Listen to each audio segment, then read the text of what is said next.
Textured landscapes.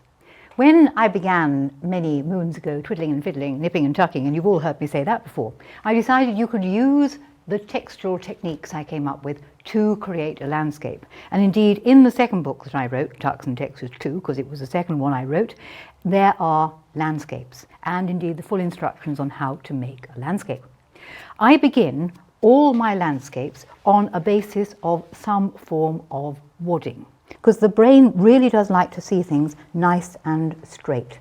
And I can use these to frame the piece of work and give me an idea as to what the finished design might well look at. And it's sort of, you home in on the finished picture, and it gives you a much clearer idea of what it's going to look like when you've actually done it. And there, as you can see, is a landscape.